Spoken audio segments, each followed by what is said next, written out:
Olá, bem-vindos a mais uma conversa aprofundada aqui com a gente. Olá. Hoje a gente vai explorar um mundo fascinante e às vezes meio turbulento da meteorologia.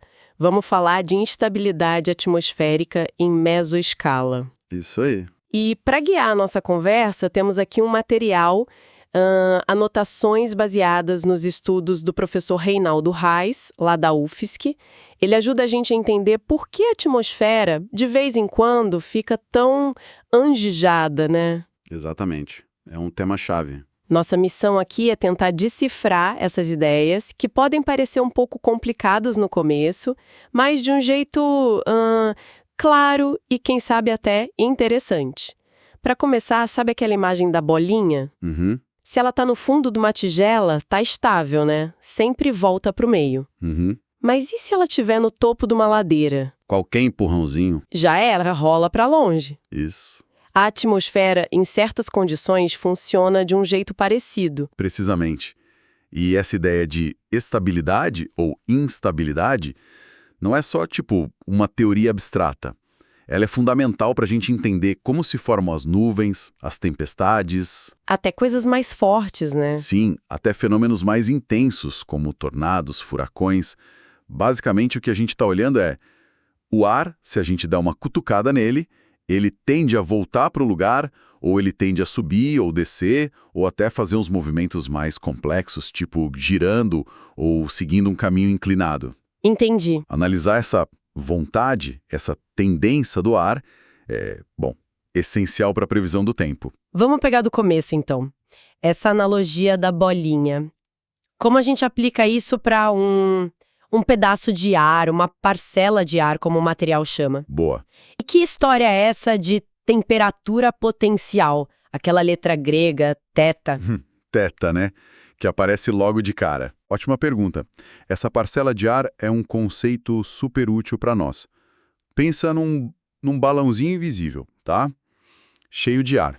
A gente consegue seguir esse balãozinho enquanto ele sobe ou desce, sem ele se misturar muito com o ar em volta. Uhum. A estabilidade é sobre o que acontece com esse balãozinho se a gente empurrar ele para cima ou para baixo. Ele volta para onde estava, aí é estável. Ou ele continua indo embora, aí é instável. Certo. E a temperatura potencial? O θ. O θ é uma ferramenta, genial para a gente avaliar isso. Pensa comigo. O ar normalmente esfria quando sobe e expande, certo? Certo. E esquenta quando desce e comprime. A temperatura potencial, o θ, é a temperatura que essa nossa parcela teria se a gente pegasse ela sem deixar trocar calor com o ambiente e sem deixar a água condensar e levasse até um nível de pressão padrão, tipo lá embaixo, perto do mar. Ah. Densação. Então é como se fosse uma etiqueta de identificação da parcela que não muda com a altitude se não chover dentro dela, digamos assim. Exato, perfeito. É uma etiqueta. Aí a gente compara a etiqueta θ da nossa parcela com a etiqueta θ do ar que está em volta dela, em qualquer altitude. E aí? E aí a gente sabe se a nossa parcela está mais quente e, portanto, menos densa, ou mais fria, mais densa que o ambiente ao redor. Se ela está mais quente, a tendência é ela continuar subindo. Isso é instabilidade. Faz sentido. Se ela está mais fria, a tendência é ela voltar para o lugar de onde saiu ou até descer mais. Isso é estabilidade. Entendi. E o material também menciona o CAP, né? Que é a sigla em inglês para energia potencial convectiva disponível. CAP, isso. De forma simples, o CAP é tipo o tanque de combustível para uma tempestade. Ele mede quanta energia está ali disponível para uma parcela de ar que começa a subir e, por alguma razão, fica mais quente que o ar em volta. Quanto maior o CAP, mais gasolina a tempestade tem para queimar, para subir com força. O texto até dá um exemplo numérico, né? Um CAP de 2.000 joules por quilo Isso eu vi. poderia, teoricamente, gerar vento subindo a 63 metros por segundo. 63 metros por segundo? Dá mais de 220 quilômetros por hora só de vento para cima. Nossa, dá para ter uma ideia da força disso. É muita energia. Agora, o material fala rapidinho de instabilidade potencial e instabilidade condicional e tem uma figura lá sobre a zona de convergência intertropical, a ZCIT, mostrando θ, θe e θe. O que significa isso tudo?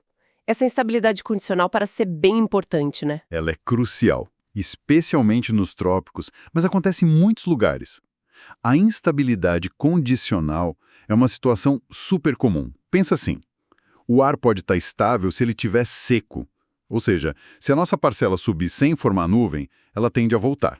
Ok. Mas, se alguma coisa força essa parcela a subir bastante, o suficiente para ela esfriar, ficar saturada de vapor d'água, e aí começar a formar gotinha de nuvem, aí a história muda. Por quê? Porque a condensação, a formação da gotinha, libera calor.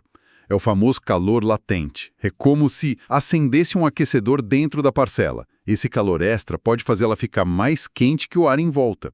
E aí sim, ela dispara para cima sozinha. Ah, por isso condicional. Depende da condição de formar nuvem. Exatamente.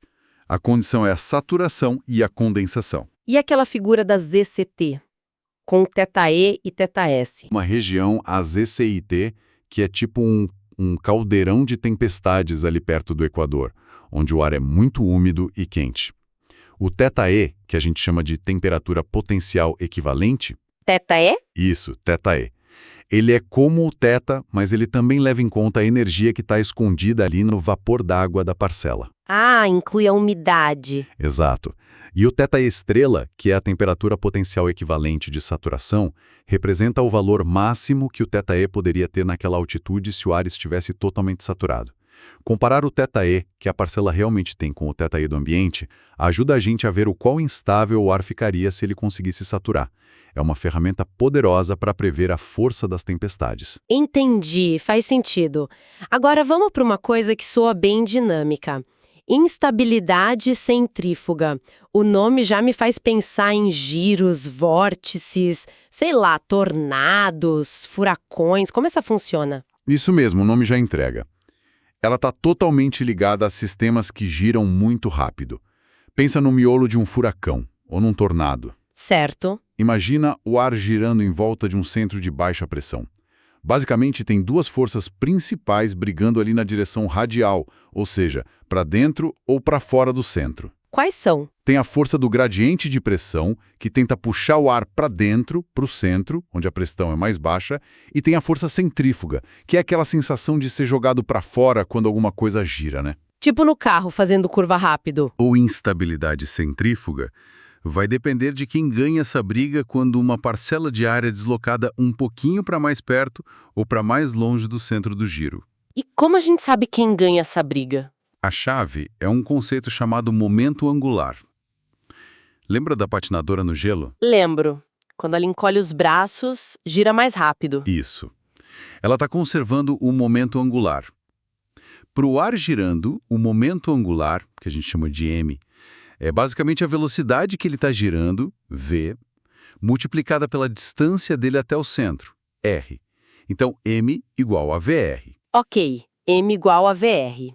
E aí? O ponto crucial é o seguinte: se o momento angular m do ar aumenta conforme a gente se afasta do centro do giro, o sistema é estável do ponto de vista centrífugo. Aumenta para fora, estável. Como assim? Pensa, se uma parcela é empurrada um pouquinho para fora, para um raio maior, mas o m lá fora é maior, ela vai chegar lá com pouco m para a nova posição. A força de pressão vai ser mais forte e vai puxar ela de volta para dentro. Ah, E se ela for empurrada para dentro, para um raio menor onde o m é menor, ela vai chegar lá com muito m para a nova posição. A força centrífuga vai ser mais forte e joga ela de volta para fora. Ela sempre volta. entendi. E se o momento angular diminuir para fora? Aí que está a instabilidade centrífuga. Se o m diminui conforme a gente se afasta do centro, o que, na verdade, é meio raro de acontecer bem no núcleo de vórtices intensos como tornados, aí sim. Se a parcela for empurrada para fora, ela chega lá com muito m para a nova posição. A força centrífuga ganha e joga ela mais para fora ainda. Ela escapa. Que interessante. Então, essa necessidade de ter um momento angular aumentando com a distância, pelo menos ali no núcleo, para ter estabilidade centrífuga, acaba ditando um pouco a estrutura dos ventos num tornado ou num furacão. Exatamente. Ela impõe um certo limite, uma regra para como os ventos podem se organizar ali perto do centro. Ajuda a manter a estrutura coesa. O vórtice de Rankine, que é um modelo simplificado que a gente usa para descrever tornados, ele segue essa condição de estabilidade centrífuga.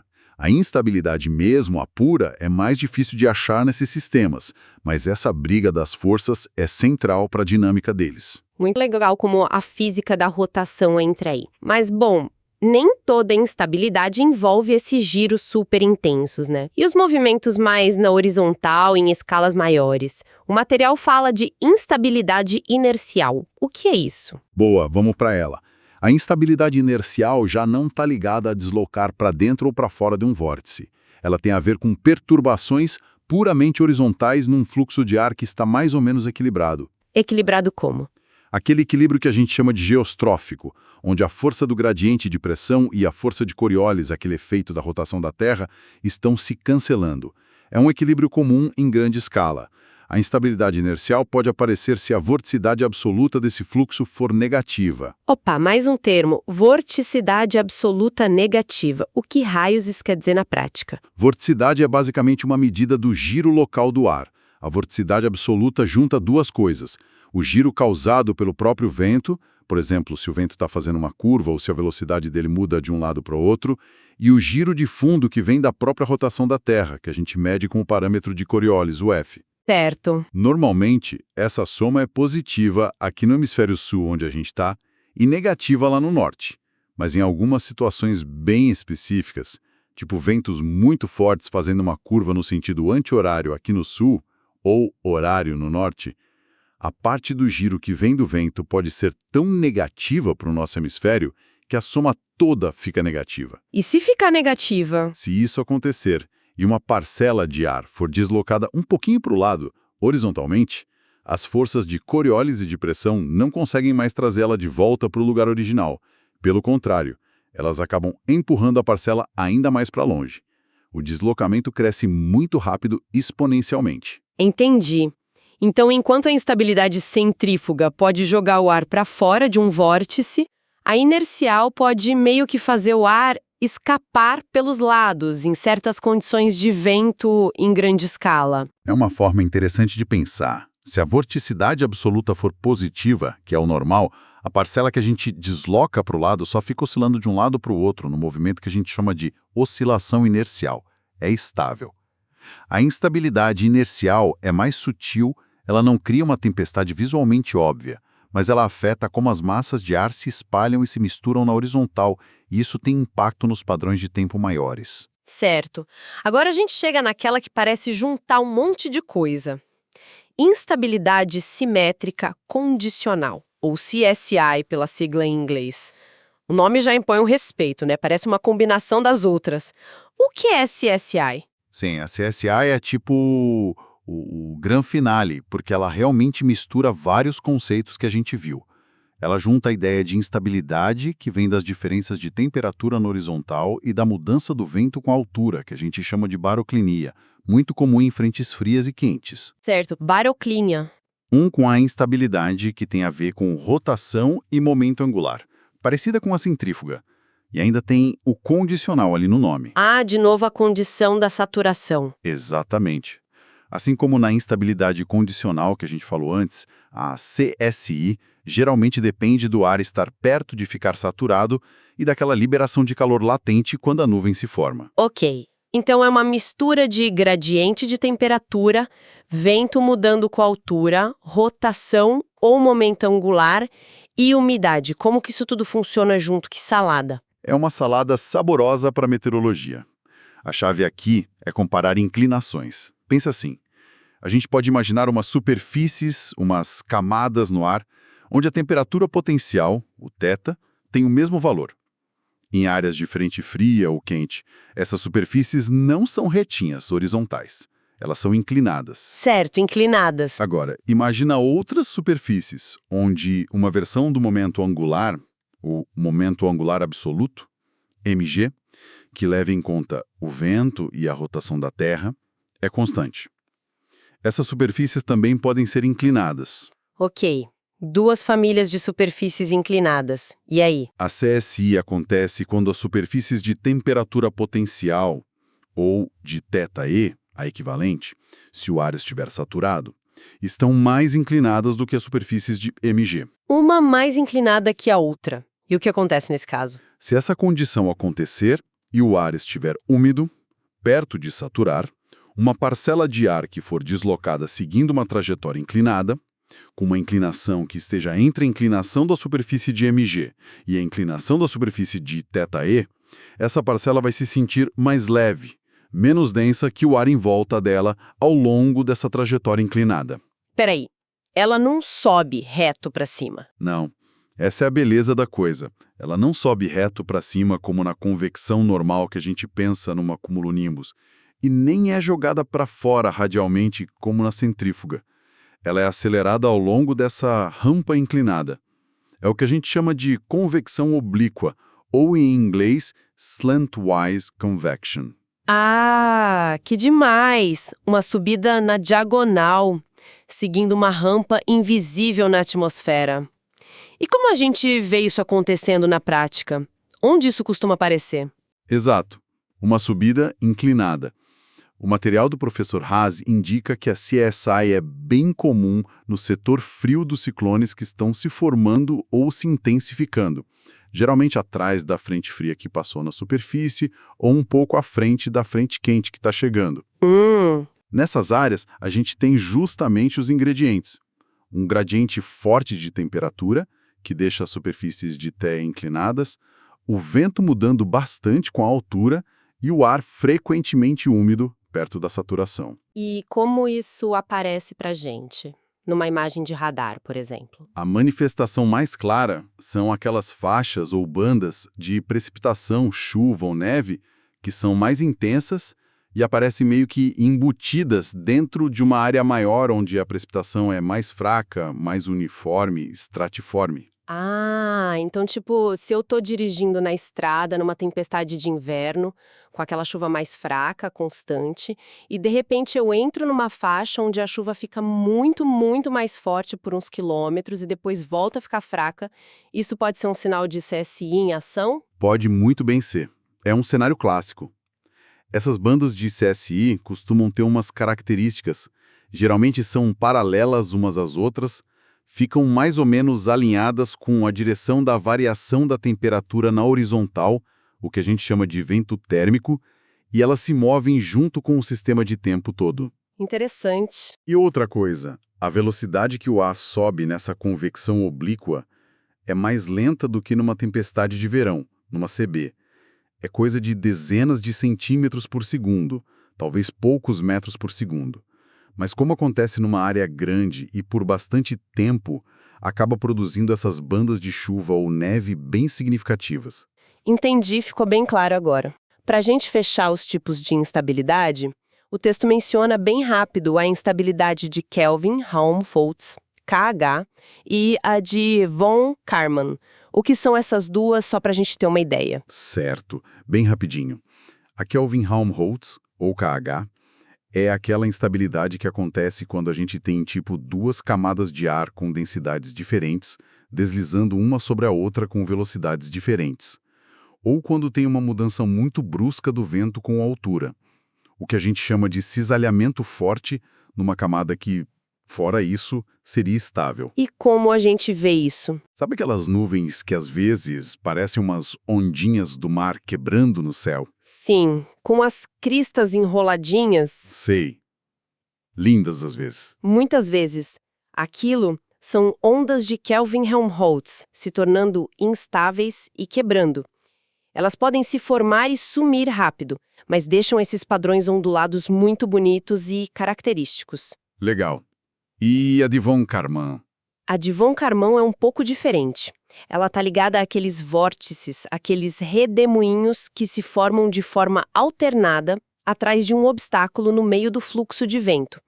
O exemplo clássico é uma ilha com montanhas no meio do oceano. O vento passa pela ilha e, do outro lado, a jusante, se formam esteiras de vórtices. Em imagens de satélite, a gente às vezes vê ruas de vórtices feitas de nuvens se formando a favor do vento da ilha. O material que a gente tem só cita os nomes no finalzinho mesmo. Ufa! Olha quanta coisa a gente explorou hoje, hein? Bastante coisa. Recapitulando rapidinho, a gente começou com a ideia básica de estabilidade, lá da bolinha na tigela. Vimos como a temperatura potencial, o θ e o Cap ajudam a medir isso para o ar. Falamos da instabilidade condicional, que é chave para muita tempestade e depende da saturação. Uhum. Mergulhamos na instabilidade centrífuga, ligada à rotação, estrutura de vórtices, dependendo do momento angular. Vimos a instabilidade inercial das perturbações horizontais e da vorticidade absoluta. E desvendamos a instabilidade simétrica condicional, a CSI, essa combinação mais complexa que causa convecção oblíqua e aquelas bandas de chuva forte nas frentes dependendo da inclinação das superfícies de θ, E e MG. Isso. O fio condutor de tudo isso parece ser que a atmosfera está sempre buscando um equilíbrio, né? Mas tem vários fatores, temperatura, umidade, rotação, vento, que criam condições onde pequenas perturbações podem crescer e acabar gerando o tempo que a gente observa lá fora. Exatamente. E o mais legal é pensar que cada tipo de instabilidade tem seus próprios ingredientes, sua própria receita, digamos assim. A condicional precisa de umidade e de um empurrão inicial para cima. A centrífuga depende de como o momento angular está distribuído ali no giro. A CSI exige aquela geometria específica entre as superfícies de momento e de temperatura, num ambiente úmido e com gradientes. É uma caixa de ferramentas, né? É uma caixa de ferramentas. E entender essa caixa de ferramentas é o que permite aos meteorologistas irem além de só dizer, vai chover. Permite tentar prever como vai chover. Se vai ser aquela chuva fininha, constante, ou se vão ser pancadas fortes e isoladas, ou se vão ser essas bandas intensas da CSI. Ajuda a prever onde o vento pode ficar mais forte, onde pode se formar alguma coisa mais organizada e até perigosa. É um quebra-cabeça bem complexo. E, sabe, pensando um pouco além do que a gente discutiu especificamente hoje, fica uma reflexão interessante, né? A gente falou dessas instabilidades meio que separadamente para poder entender cada uma, mas na atmosfera real, num sistema grande como um ciclone ou numa frente bem desenvolvida, essas coisas não acontecem isoladas. Com certeza não. Diferentes partes do mesmo sistema podem ter diferentes tipos de instabilidade dominando ao mesmo tempo. Como será que a interação entre a instabilidade que faz o ar subir em reto, a condicional, a que organiza o giro, a centrífuga, a que cria esses movimentos inclinados, a simétrica, talvez até a Kelvin-Helmholtz aparecendo em algumas camadas, como que tudo isso junto se combina para criar a complexidade enorme, a variedade incrível que a gente vê no tempo. É a grande questão. É a dança intrincada e totalmente interligada dessas forças atmosféricas, né? Que torna a meteorologia tão desafiadora e, ao mesmo tempo, tão fascinante. Fica aí algo para a gente continuar pensando.